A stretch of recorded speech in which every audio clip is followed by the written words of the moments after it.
The perception of the people is Gunnar Gundy did enough to get to start week 2 in Tempe, Arizona against the Sun Devils.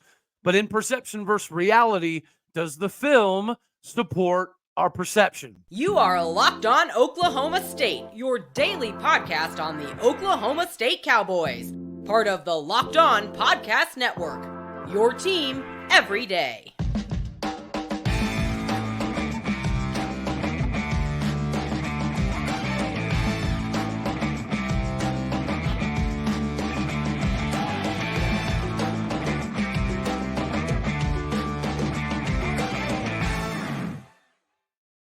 Howdy, y'all, and hello, all. Welcome back to Locked On Oklahoma State, your daily stop for all things Cowboy and Cowgirl related. My name is Cody Stovall. I want to thank you for stopping by to make this your first listen here on Locked On Oklahoma State.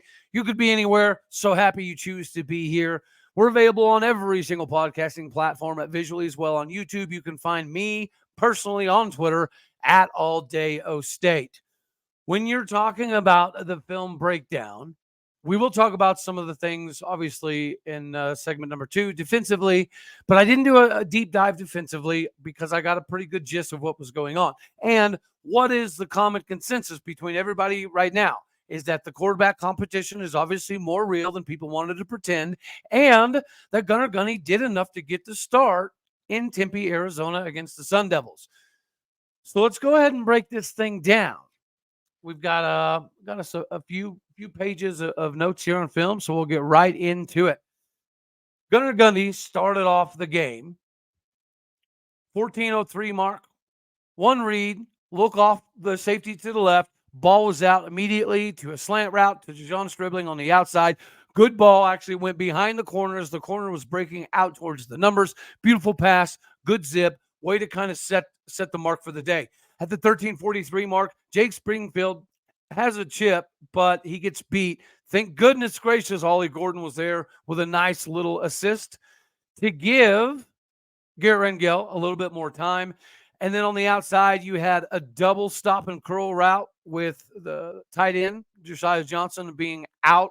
And then you had Dijon Stribling breaking in on a curl. Beautiful ball. He could have picked either option, went with a little bit of the deeper option to Dijon Stribling. Dijon Stribling booms it upfield. Very nice game. 12-minute and a 45-second mark. Very, very, very veteran move by Garret Rangel. As soon as he saw the defensive lineman jump off sides, he went with the free snap. And he, even though he had a free play, could have went deep, he stayed with his progressions, and he went outside, and it was a very, very, very pretty pass. Let's see, 3-step drop. We had a leak route to Schultz, and while he was backpedaling, the objective there was to keep the linebacker honest, and he did. He kept the linebacker kind of more focused on Jake Schultz going out as opposed to the turnaround by the wide receiver on the outside, Jaden Bray. 10:32 mark. This is, partially on Garret Rangel, but guys, Cole Birmingham whiffed on the same block twice, which forced Garret Rangel to kind of backpedal and roll out left when that was not the idea. And then as he's rolling out left, Cole Birmingham misses the same guy again, which forces a funky throw. Now, I will say on this funky throw, he had the right idea. They were in a cover one look, right? Single high safety. And he saw the single high safety kind of breaking in to cover the outside to help with the bracket coverage, which left Dijon Stribling on the other side of the field up the hashes on a slow-go, slant and go route. He knew that there was nobody deeper than the safety that was going to have to pick up the slow-go route by Dijon Stribling. So if the pass doesn't get batted, if Cole Birmingham doesn't miss the same block 2 times in a row, force Garret Rangel manipulating outside of the pocket, it's probably a home run. Because you could see what he was reading, and the read was 100% right. There was nobody deeper than the guy that Stribling was about to pass in the middle of the hashes on the slow-go route. But it was what it was. That's a play that Garrett probably needs to hang on to next time. But I liked what he was seeing. I liked what he was looking at. He saw what he needed to do to throw to the middle open of the field, which was the breaking Dijon Stribling on a slow-go. It got tipped because Cole Birmingham screwed the pooch twice. 5:37 mark, 11 personnel grouping again, which was pretty good. You got Jaden Bray running the old school 9 banger route. You got Brennan Presley on the in-breaking route with a trailing linebacker, and that linebacker got pushed outside of the box so far that we had 2 different options here. Garret Rangel could have went with the underneath route, which you'll see a little bit later on as we talk about Gunnar Gundy, but he didn't. He decided to not go with the in-breaking route. He went with the outside route, and it worked very, very, very well for us because, they had he was reading the free safety, and he opens left immediately. As soon as he gets the ball, he opens his hits left. He's reading the free safety, and they have a man look, single high. As that dude breaks, he trails a little bit left, and then he turns right. Gunnar Gundy throws a beautiful pass, outside shoulder, outside the numbers to DeJon Stribling. They have a very, very good connection. 5:03 mark. He has to break contain, steps up in the pocket as opposed to getting crazy and going outside the pocket all the time, which was nice to see. It's nice to see him moving up into the pocket, especially when you do have some breakdown on the outside of you. But he steps up, and he has the opportunity to make one man miss potentially and get a 10, 12, 15-yard gain. But instead, he decides to square his body, square his shoulders, get to the numbers, dump it off. Nice little dump off to the outside, and a very good pickup by Ollie Gordon. All right, 4-minute, 30-second, 11 personnel again. Nice little play action, but there's no bite because we didn't have the support of the running game in the first half. We did not get the running game going whatsoever. We didn't even look to attempt to more often than not. So, of course, they're not going to bite on a play action. But he did a good job because they didn't bite. He still went with the 12-yard curl on the outside of Jaden Bray because he saw that the coverage they were in gave him that gap. This is what I'm saying. I like what Garret Rangel's looking at. He's not looking at dudes. He's looking at spots, but he's looking at spots predicated upon what the defense is giving him. 4:04 mark, cover 1 again, middle linebacker. My middle linebacker was playing to split the hatches. As soon as he turned his back to the quarterback to kind of get a check on what the tight end was doing on the outside of the hashes, Garret Rangel saw that. He had options. He had another open tight end, wide open tight end. You had the flat route going out when it comes to the tight end. So he had multiple options, but he saw that middle linebacker turn his back to him, and he knew the outside linebacker was going to have to cover the other flat because of the route concepts we had going on the outside. So he took off, got the first down. This is a veteran move from Garret Rangel. He's not reading the field. He's not panicking. He's reading the defense. Right? There's a big difference. 3:03 mark, 20 personnel grouping again with Brennan Presley split out as a running back like we've seen a lot in the offseason with Arlen Bruce, which was nice to not see us, scrap that stuff. Jaden Nixon being the other option. I liked that we ran basically an RPO. RPO, your run pass option, you're reading the defensive end. Defensive end crashes. As soon as he goes to crash, he still goes across the face with the play action to Jaden Nixon, and then a very flawless flip to BP. Third touchdown. And for everyone saying, well, duh, Cody, he only had to throw the ball like 4 yards. Of course it was easy. Go back and look at Spencer Sanders' film. Spencer Sanders messed up plays in the backfield, throws in the backfield a lot. He threw on the back shoulder when you're trying to lead your receiver upfield in the backfield quite often. So for anybody who says that's a super easy pass, go look at Spencer Sanders. Go look at Taylor Cornelius. That is not an easy pass. That's a pass that a lot of guys find a way to screw up. Even though it's nice, easy, almost a flip, you're only 4 or 5 yards away from your guy. He led him just perfect. And Leon Johnson did, in fact, miss a block on the outside, kind of a Cole Birmingham situation. He missed the same guy twice, but BP was able to make a move because he was able to catch the ball in stride, which is exactly why something so minuscule is very important. I better get going here. 1:30 mark, first quarter, 11 personnel once again. We got a wheel route with the tight or the running back. We have an empty set, which I don't know that we expected to see a lot of. Caught him in man coverage again.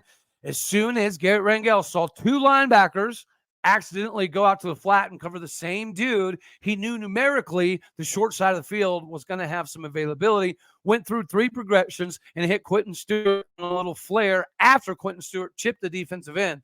So he kind of baited that linebacker, the tight end, Quentin Stewart. He baited that linebacker, did the chip, still got to the outside on a flare route.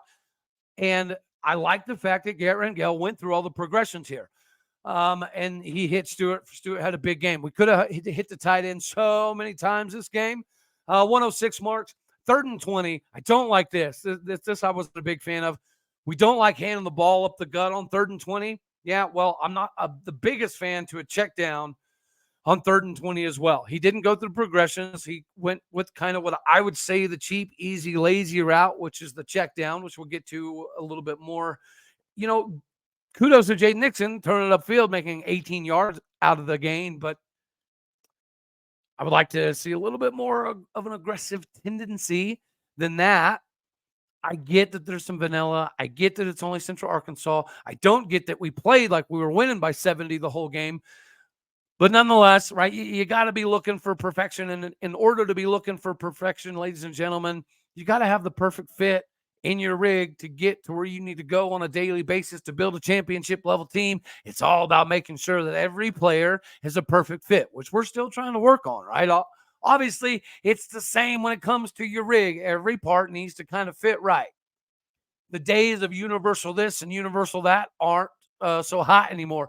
Next time you need parts or accessories, head to eBay Motors. With the eBay Guaranteed Fit, you can be sure that every part is, in fact, going to fit right the first time around. Just add your ride to the My Garage. Look for the green check to know that your part's going to fit or to chain your money back.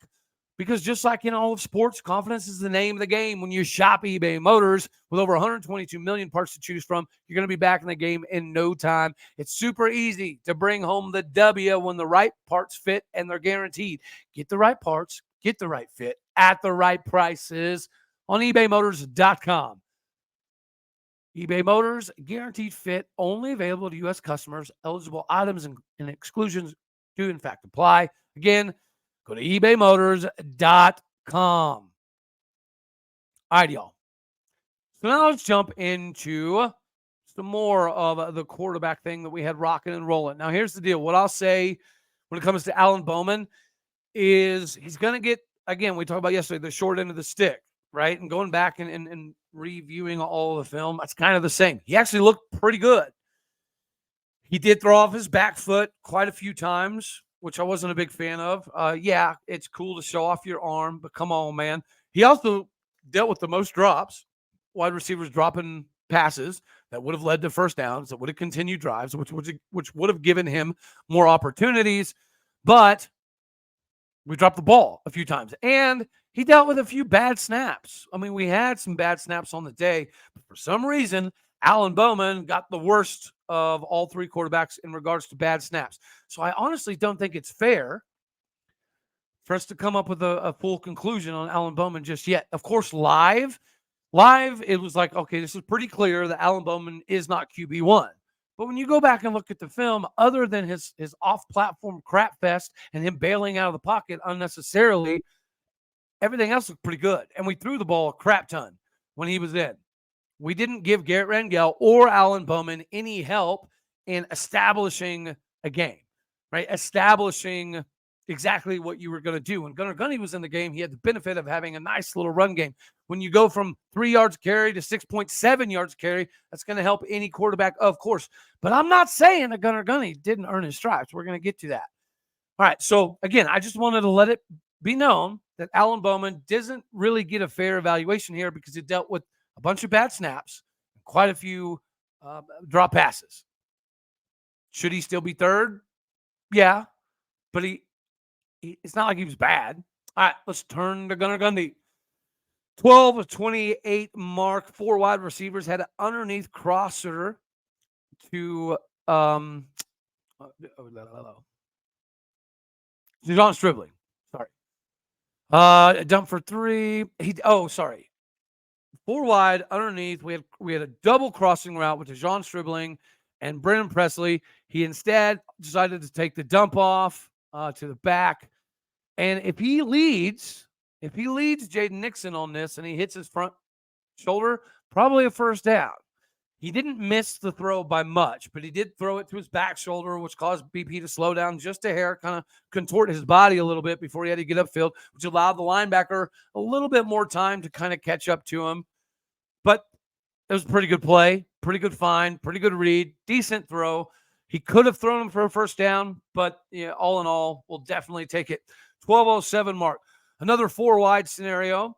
We've got Brennan Presley on a flag route. We've got Dazon Stribling on a stop, kind of a settling in the zone stop, not a pure stop where you get to 5, turn around, break. It was more of a bend, but again, he was settling down in the zone. It was a good job by Gundy. One read, he anticipated where his throw needed to be, so he hit him in stride. Pretty good job there. 11:32. I love that Gunnar Gundy went through all 4 progressions here. Eyes were on the cornerback and the safety immediately, and as soon as he gets the snap, he kind of contorts his hips a little bit, and he hits the underneath drag route to Brennan Presley once again. Now, you're seeing a common theme here. The difference between Gunnar Gundy and the difference between Garret Rangel is Garret Rangel obviously took a little bit more chances. Gunnar Gundy played it a little bit safe, but he played it safe by manipulating his eyes and the free safety in the corner. So this is the growth from Gunnar Gundy and Garret Rangel.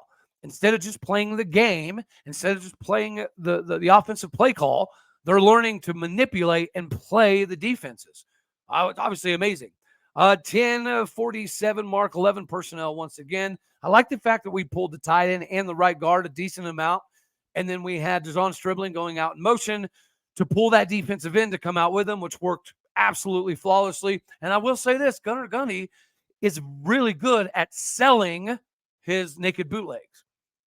Like, he freezes the defensive ends every time he does it, which again gives our running backs a little bit more of a crease. And when you're trying to freeze somebody like a David Walker, kind of a big deal. So again, props to Gunnar Gundy here. He sold his naked bootlegs very, very well, kept the defensive ends frozen. And when you're pulling your tight ends, you're pulling your guards, and you've got a lead blocker at a wide receiver, things are typically going to work pretty well, as they did here with a touchdown up the gut. 8:35 mark, 11 personnel once again, three wide with an offset tight end. We have an overload to the short side of the field. We had a chip by Braden Cassidy, and then we had a free release on the outside by Blaine Green to get up to the linebacker, which he did in fact do. Looks like a cover 2 look with the free safety and strong safety, only 8 yards off the ball. So again, this is another time where Gunnar Gundy learns to manipulate the defense and knows what he has. If you have an overload to the short side of the field and you're in a cover 2 look, even if you're in a man look, and you've got your free safety and your strong safety only 8 yards back, like, that's a recipe for disaster. Anytime, anywhere, for any team. You're going to get burnt deep, and that's exactly what happened. And that was the pass of the game, which was that beautiful, beautiful drop in the bucket on the outside to Jaden Bray. But not only that, the throw was flawless. There was no BS, no wasted motion. He saw exactly where the free safety and strong safety were. So he knew before he even got the ball that if those 2 dudes didn't bail instantaneously, they were going to get beat over the top. And that's what happened. And again, just like Garret Rangel, he threw that fade to the other side of the field to Dazon Stribling. Perfect throw. He made his reads. He went back shoulder in between the numbers and the outside, which obviously wasn't going to give the free safety trailing enough room. Gunnar Gundy does the same thing here, other side of the field. And an equally good throw. I would argue maybe even a little bit better throw because he caught BP in stride, going up the numbers. That free safety had no shot. Good tackle by the corner, though, because if he doesn't tackle him, Jaden Bray is definitely walking into the end zone. Beautiful deep shot. Beautiful deep shot. Good 9 bang route over the shoulder. I loved it. All right, 7:32 mark, 11 personnel once again. If you have Ollie Gordon in the backfield and you sell it this well, I got to give Gunnar Gundy these props, man. I really do. All right, 6:29 mark. Looked like a 26 power without a lead. You could consider the fullback tight end thing as a little bit of a lead. High snap. He did a very good job dealing with the high snap. And as soon as he came down with the ball, he was already bailing, rolling out of the pocket left. Now, this is one of the times I was okay with because it wasn't a scramble situation where he just read a couple reads and bounced. He knew what he had on the opposite side of the field. So he knew that as soon as the ball was snapped, his eyes had to go off of the defensive end, obviously because he had to jump and catch the ball. But as he's jumping to catch the ball, he knows, based on the coverage, based on the defense, based on the short side of the field, that he's pretty sure as soon as he lands back on the ground, he's only got one dude to beat, and that's the outside outside contain guy. In this case was David Walker. And good job, Gunnar Gundy made the right decision. He did break contain. He did prevent David Walker from getting him down. Runs it all the way down to the 2-yard line. Love the fire. Love the excitement. Great blocking by the wide receivers. Jaden Bray locked his man up, and he had nowhere to go. It was actually pretty fun to see Jaden Bray mix it up out there. 5:58 mark, 20 personnel again. Another cross-face situation. This time it's Braden Cassie coming underneath to kind of freeze that outside linebacker. Ollie Gordon right up the gut again. I liked it. They blitzed a decent amount. They blitzed us a decent amount. Defensively, we got burnt a lot on backside action last year. It got us again this game. So that's one thing from last season to this season. Defensively, in one game, didn't improve at all. Teams, shifting everything one way and then bringing the play back the other way. Naked bootlegs. You have a backside drag with a tight end that'll do a chip, or he'll go up and he'll pretend to block tight end for a split second, or linebacker, sorry. That stuff killed us. K-State mastered it. KU did it to us. TCU did it to us a decent amount. So if I'm a defensive coordinator or offense coordinator, that's what I'm doing. That's what I'm doing all the time on Oklahoma State, because eye candy was too much for us. We over pursued a lot, and our linebackers look way worse on film than live. I know that the linebacker depth is better, but I put my foot in my mouth occasionally, and I'll admit I did a video the other day, and I said Colin Oliver's probably better than Mason Cobb. I was wrong. I will apologize. At least not this game. Our linebackers did not look very good at all. Nick Martin stood out, but he also over pursued a lot. Xavier Benson got caught in the hogwash a lot, which was exactly his problem last season. So that wasn't a good sign. In this game, you saw a lot of Xavier Benson tendencies pop back up from last season. Not a good sign. Jeff Robertson looked good, but he over pursued quite a bit. Defensive line got a lot of pressure.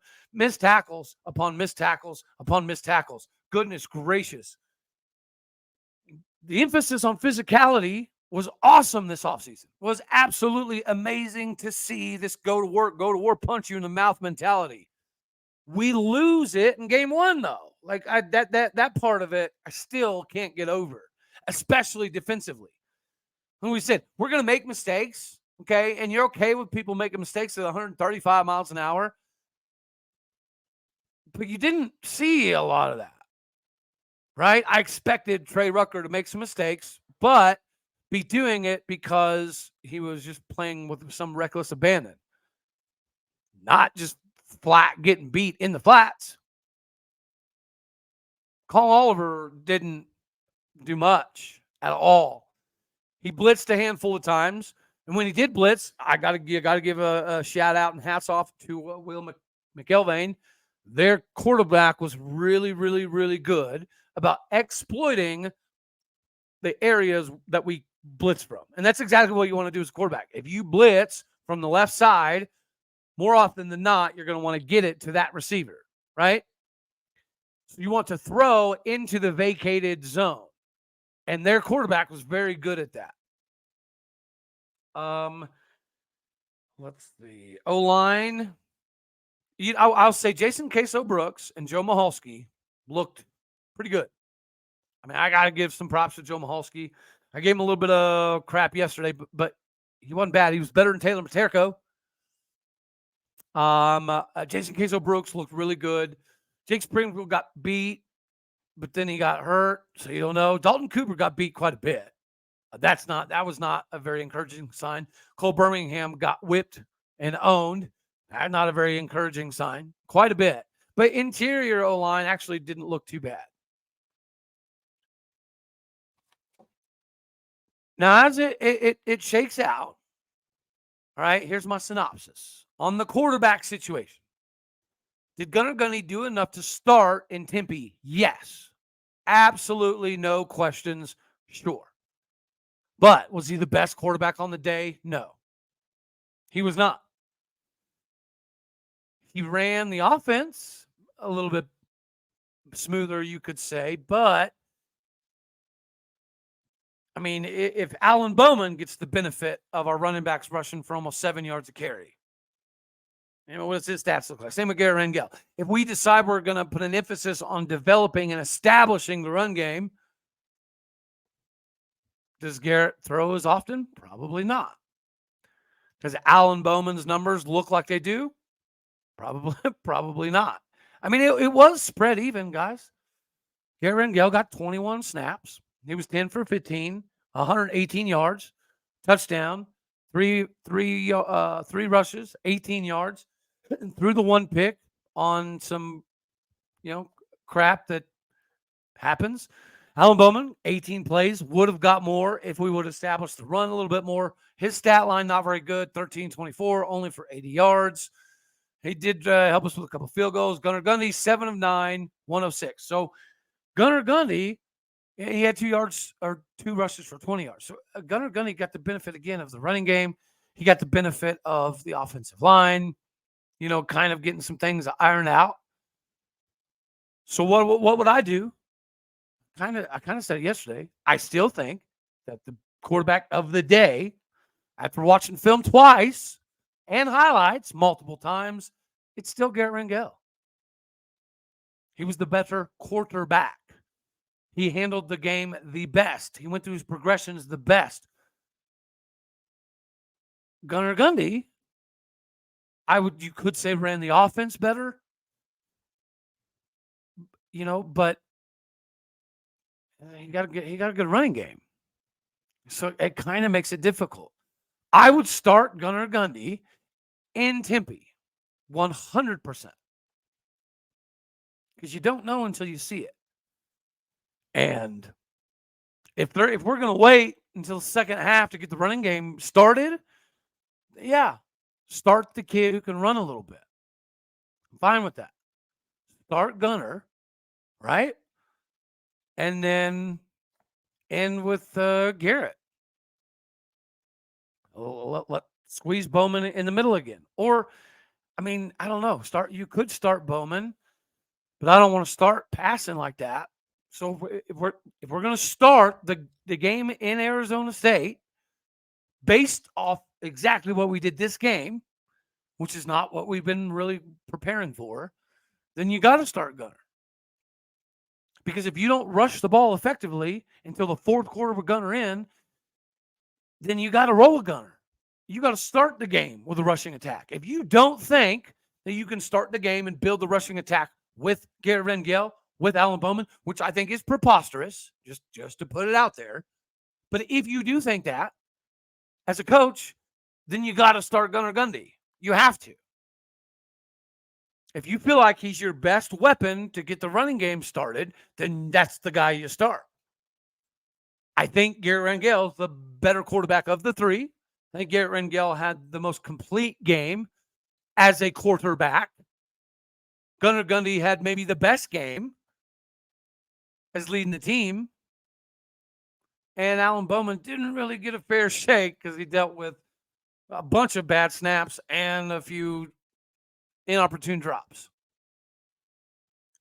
I think we should all take some solace in this, though. All three quarterbacks will win us 7 games. So we're still hammering the over. And the defense was super vanilla. We didn't blitz all that often. When we did blitz, the quarterback was really good about figuring out where to go and what to do about it. So hats off. Jaden Rashada is a beast. Now we get to start working on Arizona State preparation, which is fun. Can't wait to get into some of that stuff. Didn't get to do my Big 12 power rankings. Oh, hold on. Let's see here. Where did I write them down? Here we go. All right. K-State did what they were supposed to do. And they put a goose egg on the scoreboard defensively, which is kind of hard to do against anybody. Put up 45 points. Will Howard put his Superman cape on, ran for a touchdown, rushed for a touchdown, caught a touchdown, threw a couple touchdowns. Good job. K-State's definitely number one for me. Number two, hurts my heart and soul to say it, but it's got to be the Boomer Gooners. OU did what you're supposed to do. And Arkansas State isn't a terrible squad. Arkansas State versus Central Arkansas would be a pretty decent game. I mean, I do think Central Arkansas would win, but OU did what they were supposed to do. They ran over Arkansas State like they were standing still. They looked good on all phases. They got 73, 74 dudes in the game. Good job, Preventables. Number three, also hurts my heart to say, Texas. Rice isn't, great, but they're also not completely terrible. And Texas did shut it down after Quinn Ewers threw for almost 300. So they kind of took their foot off the gas there at the end of the game. So it is what it is. Now is where it gets a little fun for me. Number four has got to be KU. KU looked like the KU of last year with a little bit better defense. Offensively, they looked better. And all three phases of the game, they looked improved. And they put an absolute curb stomping on an opponent with the backup quarterback in most of the game, and Jimmy Bean. And Jimmy Bean has proven a couple different times now that he's not just a backup that you throw in and say, oh, goodness gracious, hope we can hold on. Jimmy Bean's a backup that you got to pay attention to because the dude runs like a 4.4 40. So if you're not paying attention, he will bust it on you. He's got a decent arm. He understands the offense. He's a big believer in KU. He's willing to play his part to the T. You got to give it to KU. Number five, big jump. Big jump. I am sorry for throwing so much shade at Cincinnati. The Bearcats probably don't have the two deep yet. They'll probably tell you that it's as well. But when it comes to offensive firepower and explosiveness, they have that. They definitely have that. So I underestimated the offensive prowess of Cincy, maybe off of what I saw Arizona State quarterback do last year. Who knows? I don't know. But yeah, you got to give hats off. This obviously could change. But offensively, Cincinnati showed out. They were ready to rock and roll. Number six, another one. Guys, I do think these power rankings are obviously going to change quite a bit. But right now, you got to give it to the Central Florida Golden Knights. And I said that on purpose because they hate being referred to as the Golden Knights because they dropped the Golden, I guess, a long while back. They handle business. Good job, Gus Malzahn. John Rice Plumlee did your job, did what you're supposed to do. Pretty productive. I'll take it. I like it. Followed by them is another newbie to me in Houston. Texas State should not have been such a challenge, but they were. Guys, we knew that UTSA was going to be a challenge to Houston. I think a lot of us probably had UTSA either winning that game or taking it to a couple different overtimes. So hats off to Donovan Smith, former Texas Tech Red Raider, and the Fighting Danas down in Houston. You had actually a good win. You had one of the best wins in the conference, beating a pretty solid UTSA squad. So hats off to Houston. I'll put you at 7 here. Number 8, Iowa State Cyclones. They got a lot of crap going on. They got quite a few starters out. They still managed to put up a 30-burger and hold the opposing team to under 2 touchdowns. Pretty impressive feat. Good job, Iowa State. Not bad. Number 9, I have our Cowboys. Do I believe in them more? Yes. Do I know that we did with the scripting hurt us tremendously? Yes. Do I know that we had a couple massive chunk plays called back that hurt us as well? Sure. But it was Central Arkansas. I don't care that they've got some talent. I don't care that they've got a couple dudes that we know can potentially play later on in life. I don't care. We should have out-physicaled them in every facet of the game. We did not do that. That's why we are this low. Right below us, I do have TCU. Colorado proved offensively they can hang with anybody, bang with anybody, play with anybody. They're going to be a little bit of a snafu for teams in the pack.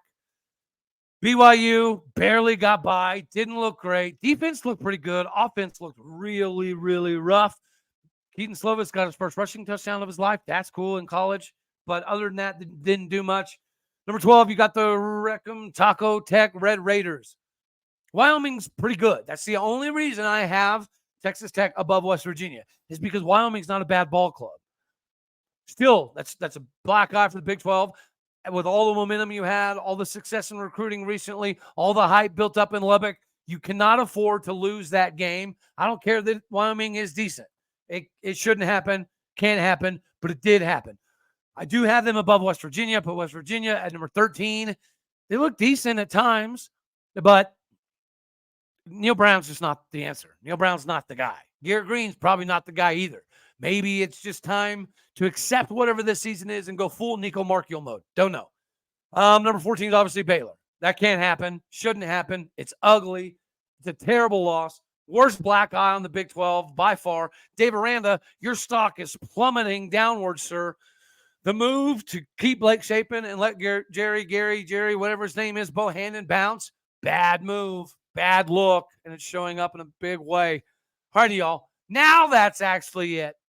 You know I love you. Sorry this one went a little long. God bless. Go Pokes. But we love our film study. All right, y'all. Appreciate you tuning in to make this your first listen here on Locked On Oklahoma State. Later, taters.